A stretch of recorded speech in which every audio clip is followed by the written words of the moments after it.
तो डिबेट एक बारी फिर से वापस आएगी क्योंकि एक इतिहास बना है और शायद खिलाड़ी भी कहें और टीम भी कहें तो दोनों नहीं चाहती है कि भाई इस तरीके का इतिहास जब बने तो वहां पर हिस्सा रहे। एंजेलो मैथ्यूज इंटरनेशनल क्रिकेट में 146 साल का एक इतिहास है इंटरनेशनल क्रिकेट का और वहां पर टाइम आउट होने वाले पहले खिलाड़ी बने। जी हां, वो जो दिल्ली में मुकाबला चल रहा है श्रीलंका और बांग्लादेश के बीच, वहां पर वो टाइम्ड आउट हुए हैं और बांग्लादेश वो टीम है, शाकिब अल हसन वो कप्तान है जिन्होंने अपील करी अगेंस्ट एंजेलो मैथ्यूज और बाद में जो ऑनफील्ड अंपायर्स हैं उन्होंने फैसला लिया कि एंजेलो मैथ्यूज को आउट देना चाहिए। अब क्या हुआ, कैसे हुआ, क्यों बांग्लादेश पर सवाल उठ रहे हैं इस वक्त, बांग्लादेश क्रिकेट टीम पर और उनके कप्तान शाकिब अल हसन पर सवाल उठ रहे हैं, ये आपको बताते हैं। तो आपको पहले बता देते हैं कि एक कंफ्यूजन चल रही है कि टाइम आउट के लिए नियम क्या होता है। जो कमेंटेटर्स ने भी डिस्कस किया कि एमसीसी का नियम कहता है कि 3 मिनट के अंदर अंदर, सपोज एक बैटर डिसमिस हुआ है, आउट हुआ है, उसके बाद 3 मिनट के अंदर अंदर आपको जो नया बल्लेबाज आता है वो स्ट्राइक लेने के लिए तैयार होना चाहिए। दैट मींस वो बॉल फेस करने के लिए तैयार होना चाहिए। बट यहां पर बताया कमेंटेटर्स ने कि अभी जो प्लेइंग कंडीशंस हैं वर्ल्ड कप के दौरान उसके तहत वो वक्त है 2 मिनट का। तो उन 2 मिनटों के अंदर एंजेलो मैथ्यूज को तैयार रहना था स्ट्राइक लेने के लिए, बॉल फेस करने के लिए,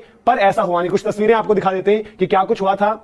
और ऑब्वियसली जो वक्त था वो 3 मिनट से ऊपर हो चुका था, इसलिए वहां पर फिर वो अपील होती है, शाकिब अल हसन अपील करते हैं और उसके बाद एंजेलो मैथ्यूज वहां पर शाकिब को भी समझाने की कोशिश करते हैं। उसके बाद अंपायर से भी बात करते हैं। बाद में जो हमने देखा कि कुशल मेंडिस जो थे वो भी खुश नहीं थे, कप्तानी कर रहे हैं श्रीलंका की, वो आकर जो है वहां पर 4th अंपायर होते हैं और बांग्लादेश के जो कोच हैं उनसे भी बात करते हैं, लेकिन तब तक जो है फैसला ले चुके होते हैं, ऑनफील्ड अंपायर को कॉल ले चुकी होती है कि भाई एंजेलो मैथ्यूज इतिहास रच चुके हैं। अब आपको बताते हैं इतने ज्यादा सवाल क्यों उठ रहे हैं अभी जो बांग्लादेश की टीम ने ये फैसला लिया और ये अपील करी। आप देख लीजिए श्रीलंका का हेलमेट कुछ इसी तरीके का हेलमेट पहनकर एंजेलो मैथ्यूज मैदान पर पहुंच गए थे, वो अपना गार्ड लेते हैं और जैसे ही वो गार्ड लेते हैं तो ये आप देखिए इस पे स्ट्रैप बना है। अब ये ऐसे यहां पर आगे अप्लाई करने होता है। उनका क्या था कि ऊपर से यहां से पूरा स्ट्रैप ही जो है वो टूट गया था, ये पूरा स्ट्रैप ही निकल गया था, तो पॉसिबिलिटी नहीं थी कि वो उसको टाई कर पाते। तो एंजेलो मैथ्यूज वो हेलमेट जैसे वो स्ट्राइक ले रहे होते हैं, गार्ड अपना मार्क करने वाले होते हैं, तो वहां पर एक तरीके से उनको दिखता है कि उनका हेलमेट जो है उसका स्ट्रैप ही पूरा निकल ही गया और ऊपर से हो जाता है कभी कभी यहां से निकल जाए, तो निकल गया था।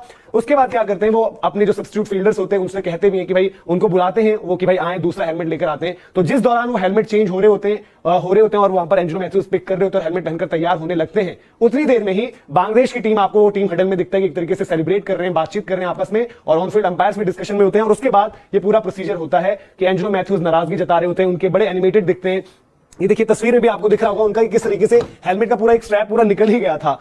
अब देखो इसमें आप ये नियम तो बिल्कुल कहता है, जैसे हम कहते हैं कि रनआउट जो होता है द नॉन स्ट्राइक करंट, उसमें भी हम कहते हैं जॉनी बेस्टो का मसला हुआ था। तो अब ये चीज पर बिल्कुल सही बात है कि क्रिकेट और क्रिकेट फैंस और क्रिकेटर्स को बहुत ज्यादा उनको पता रहना चाहिए कि नियम क्या कहते हैं क्या नहीं कहते हैं। लेकिन यहां पर मसला थोड़ा डिफरेंट था, वो ये था कि एंजेलो मैथ्यूज का हेलमेट उसमें एक तरीके से फॉल्ट कह सकते हैं उसको कि वो टूट गया था और चाहते तो उस गेंद के लिए वो स्ट्राइक ले सकते थे, बट देन भले एक स्पिनर कर रहा है गेंद, लेकिन अपनी सेफ्टी और उस तरीके की चीजें हमेशा खिलाड़ी ध्यान देता भी है और इसलिए उन्होंने दूसरा हेलमेट मंगवाया होगा वहां पर। लेकिन बांग्लादेश की टीम ने इस मौके का, इसको मौका ही कहेंगे, इस मौके का पूरा फायदा उठाया और अपील कर दी। और जिसके बाद अभी आप देख भी रहे होंगे कि सोशल मीडिया पर बड़ी एक डिवाइड है कि क्या है ये, बांग्लादेश क्रिकेट टीम ने सही किया नहीं किया। वो चाहते तो अपील विड्रॉ कर सकते थे। बांग्लादेश श्रीलंका के बीच आपको पता है कि अपने आप में एक राइवलरी चलती है, जहां पर थिक्षणा का एक बयान आया था कि भाई हम कोई top class world class players नहीं है, लेकिन हम 11 भाइयों की तरह फील्ड पर आते हैं। उसके बाद आया था जब बांग्लादेश की तरफ से टीम मैनेजमेंट, आई थिंक वहां पर जो है सपोर्ट स्टाफ की तरफ से एक बयान आया था कि श्रीलंका के खिलाड़ी में कौन ही है वर्ल्ड क्लास प्लेयर या फिर टॉप परफॉर्मर्स आपको देखने होंगे, 1-2 ही तो हैं। एक वक्त पर यह बयान आया था और उसके बाद हमने इससे पहले भी देखा है कि नागिन डांस और ये तमाम चीजें। तो ये मुकाबला भी जो है